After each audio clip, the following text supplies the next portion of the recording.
The drone is the future of warfare, whether the world is ready or not. From sophisticated aircraft that can carry out precision airstrikes and surveil an adversary for days at a time, to mass-produced quadcopters that could toss grenades and spy on enemy troops in close quarters on the battlefield, to explosive-laden drones that can destroy massive naval destroyers for a tiny fraction of their cost, drones play a bigger and more complex role in global combat every single year. They are a new arms race, with any country or non-state actor that can working overtime to make gains in terms of not just sophistication, but lowered costs, increased payloads, and innovative ways to use unmanned technology that much better than everybody else. And when it comes to the cutting edge of advanced drone technology, there is perhaps no greater prize than the loyal wingman. Meant to fly alongside hyper-advanced fighter aircraft, loyal wingman drones are designed with the intention to carry more weapons, fly for an extended range, eventually participate in head-to-head dogfights, and if necessary, sacrifice themselves to save a human pilot.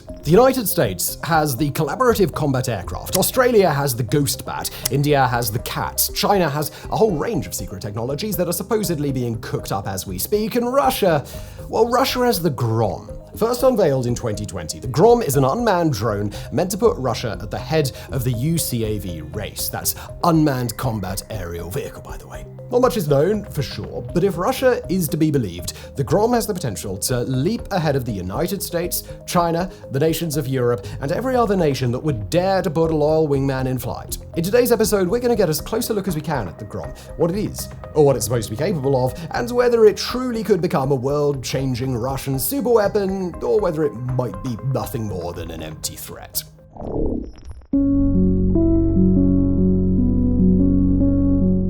The unmanned aircraft, known as the Grom, translating to Thunder in English, was first unveiled to the global public in the year 2020 during the Russian Army's annual exhibition event just outside of Moscow. It was presented by an organization called the Kronstadt Group, a Russian aerospace manufacturer with one key accolade to its name, the Orion. The Orion is a family of unmanned aerial vehicles that closely resemble America's General Atomics MQ-9 Reaper drones, and for Russia, the Orion has been considered a success for some time. Carrying laser-guided anti-tank missiles, the Orion drone has carried out several known attacks in Ukraine, although other Russian drones, particularly the Lancet, have been more effective to suit the combat needs of the Russia-Ukrainian war. With the Orion in the rearview, Russia had apparently moved on, and when it unveiled its full-size replica mock-up of the Grom drone in 2020, it was just quickly circulated all around the world.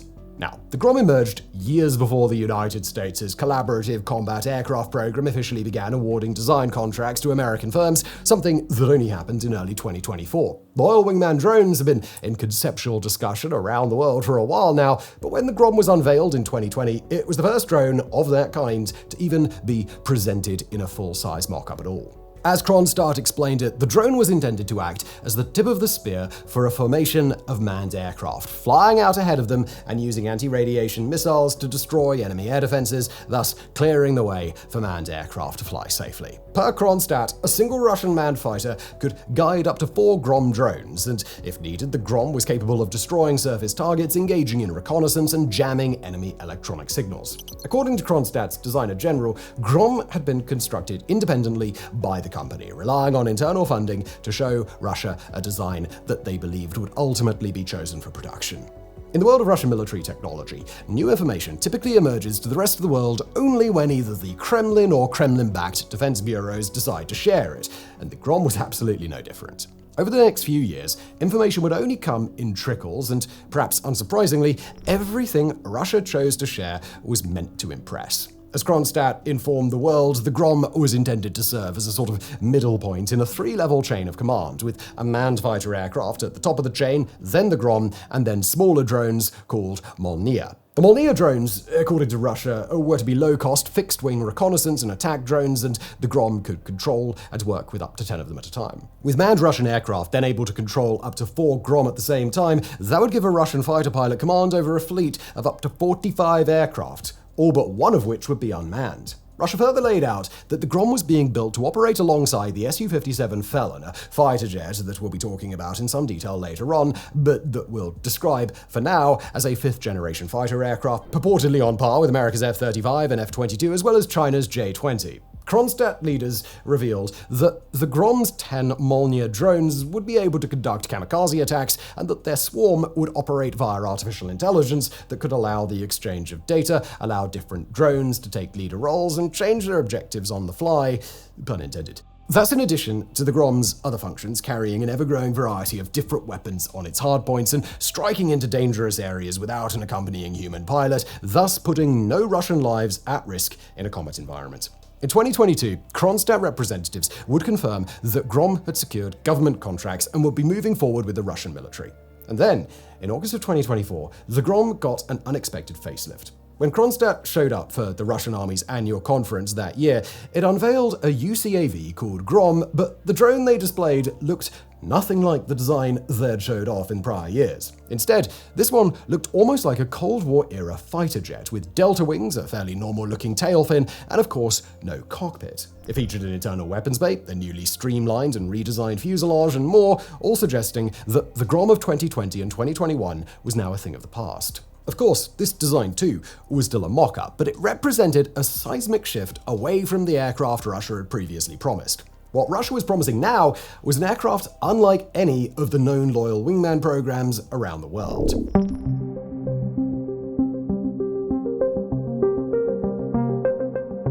Now, before we lay out the specs on what the Grom is purportedly capable of, we've got to supply you with one important caveat. That caveat is that this aircraft has never been observed in flight outside of Russia, and it's not clear that there's even a flyable prototype right now. As such, all performance specs that we discuss are what the Grom is advertised as being able to do, not what its known capabilities are. But what we do have are the series of performance metric promises that Kronstadt has supplied to the whole world, not for the original Grom that was revealed back in 2020, but this newly overhauled model unveiled in 2024. Now, looking at it from the outside, the Grom's features very quickly betray its purpose. Nothing about the aircraft, from its yawning air intake to its fuselage to its exposed engine, suggests that it is intended to be stealthy in the slightest. Only its internal weapons bay is a feature typically aligning with stealth aircraft, although that's certainly not the only reason that a stealth aircraft would be featured. Instead, when we say that the Grom looks like a Cold War aircraft, we're talking about aircraft like the Soviet Union's MiG-21 or the American F-104. Just like them, the Grom is built like a rocket with wings, in a configuration that international observers broadly agreed was about maximizing performance rather than trying to hide from enemy radar or stay in the sky for as long as possible. It features a pointed nose with its own radome, and its layout, paint job, and intended mission role suggest that it'll get features like electro-optical sensors and electronic intelligence hardware in the future. The Grom is set to hit a top speed of 1,000 kilometers per hour, that's 621 miles per hour, making it not quite a supersonic drone, but a transonic one, pushing up toward the edge of the sound barrier. It can hit a maximum altitude of 12,000 meters, just a bit short of 39,400 feet, and it cruises at speeds between 650 and 800 kilometers per hour, roughly 400 to 500 miles per hour. It can fly at a range of 700 kilometers, that's 435 miles, and per unconfirmed report cited by the Warzone in a 2024 write-up, it weighs in at a maximum takeoff weight of 7,000 kilograms, or about 15,500 pounds. In its internal weapons base, it could carry up to 2,000 kilograms or 4,400 pounds of weapons, with loadouts including but not limited to a series of precision and unguided bombs and air-to-ground and anti-radiation missiles with laser-guided, satellite-guided, and TV-guided features depending on the munition. In addition to the two hardpoints of its internal weapons bay, the Grom is specified as including two external hardpoints, although these were not included on the mock-up featured in the summer of 2024. It was featured alongside examples of Russia's Kh-58U SHK anti-radiation missile, an upgraded version of a Cold War missile that's now intended to sit inside the internal weapons bays of advanced combat aircraft, so that missile, at least, is probably a safe bet for inclusion. Elsewhere on the aircraft mock-up are hints about its features and about its likely mission role. A long bubble-like fairing at the top of its vertical fin may house the satellite communications antenna, while another fairing near the base is suspected to be home to the aircraft's electronic warfare equipment. Its single turbofan engine uses a dilating nozzle fed by an air intake that's unusual for two reasons. Firstly, that intake is mounted on top of the plane, on the dorsal side, behind where a manned cockpit would hypothetically be, and secondly, the intake itself is quite small. The engine supposedly expected for the Grom, currently featured on a Russian trainer aircraft, isn't equipped with afterburners that would allow it to travel at speeds beyond the sound barrier. That's consistent with the Grom's listed top speed, although, for the record, that afterburner feature could hypothetically be integrated later. Other reports from within Russia suggest an afterburner-equipped engine will ultimately be used for the Grom, although that wouldn't align so well with the Grom's stated top speed, which would be quite low if afterburners were employed. The exterior of the aircraft is streamlined for high speeds, with its nose tapered to a fine point and its delta wings hugging close to the fuselage. Even its internal weapons bays appear to be intended to eliminate extra drag by taking munitions off the exterior pylons rather than to be stealthy. And these design features are even more interesting when we compare them to what was previously shown in the Grom's prior iteration that early mock-up revealed all the way back in 2020. That version of the Grom was the spitting image of an American aircraft that first flew in 2019, the Kratos XQ-58 Valkyrie, an experimental stealth UAV that ultimately lost out on being part of America's loyal wingman program, the CCA. Like the XQ-58, the earlier Grom was quite obviously a stealthy design, but for some reason, Russia chose to move away from that design entirely. Perhaps the reason was to do with a tactical or doctrinal shift for Russia. Perhaps it was due to lessons learned in Ukraine that suggested that a fast and powerful, loyal wingman was more valuable than a stealthy one. Maybe, as some have suggested, in the defense world, Russia worked on copying the Valkyrie's stealth technology and design before realizing they couldn't hack it. Or maybe Russia intends to build a whole Grom family of drones, and that 2020 model will still be built into its own unique system. But whatever the truth may be, Russia's clear intent to build a speedy, hard-hitting, loyal wingman is made all the clearer in the contrast. Russia was showing the world its answer to the Valkyrie, its answer to a drone that will almost certainly be similar to the CCAs that America and NATO nations eventually field in battle, but Russia turned away and went in a different direction.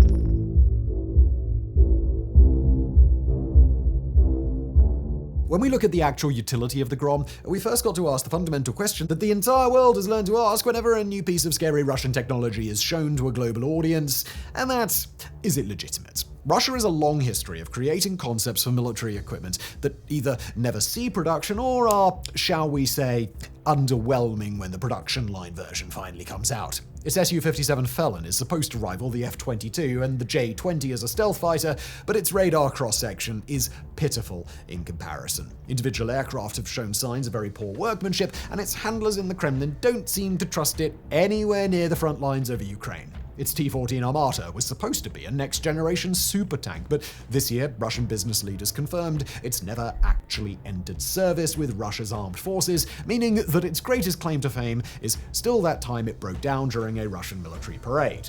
Other purported big, scary pieces of kit, like the stealth Su-75 and the PAC-DP fighter aircraft, the Storm aircraft carrier and the bipedal combat exoskeleton Russia unveiled in the late 2010s, are all nowhere to be found.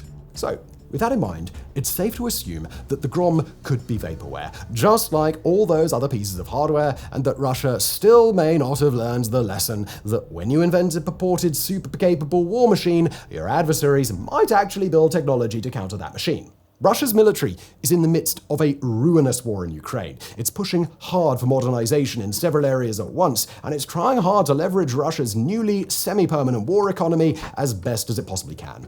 With all of those competing interests pulling Russia in several directions at once, a sophisticated unmanned wingman drone like the Grom may not be a real priority.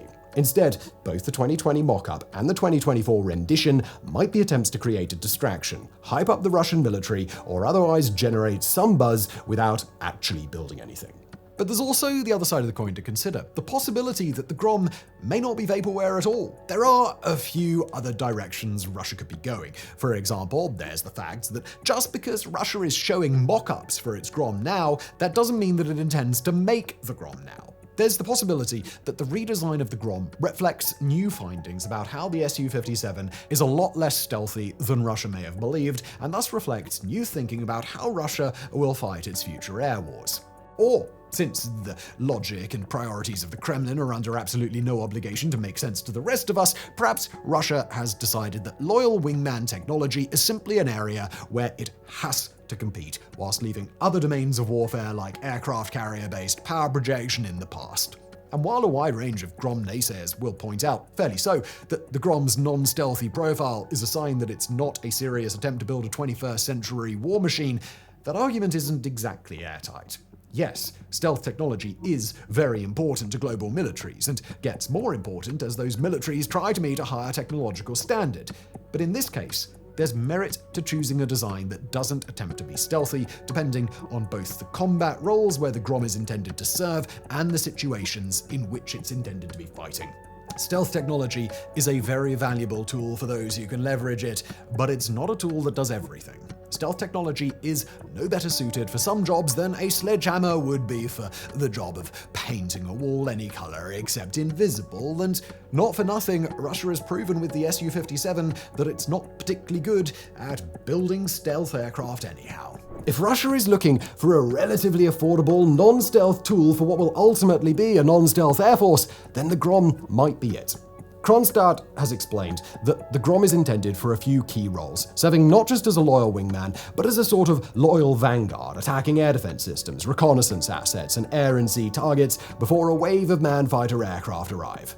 In that role, the Grom won't always be the perfect tool. For example, it's not the sort of asset that Russia would want to bring when attacking an American or NATO airbase where stealth fighters are expected to be on the prowl, or a Chinese defensive emplacement where J-20s are skulking somewhere out of reach. But against adversaries that don't have the capability to sneak up on the Grom, a fast attack and anti-air defense aircraft like this could make some difference. If the Grom operates on the assumption that it'll fly at transonic speeds, destroying ground radar and anti-air installations as it goes, then it operates on the assumption that it'll be able to jam, destroy, or otherwise interfere with enemy air defenses before it can be intercepted. Barreling in against, say, an area defended by Patriot air defense systems with a range of 100 kilometers, the Grom is likely to be spotted and even intercepted. But against less equipped adversaries, the Grom would be very, very difficult to stop, and it would clear the way for manned fighter aircraft that would, in effect, have very little to worry about.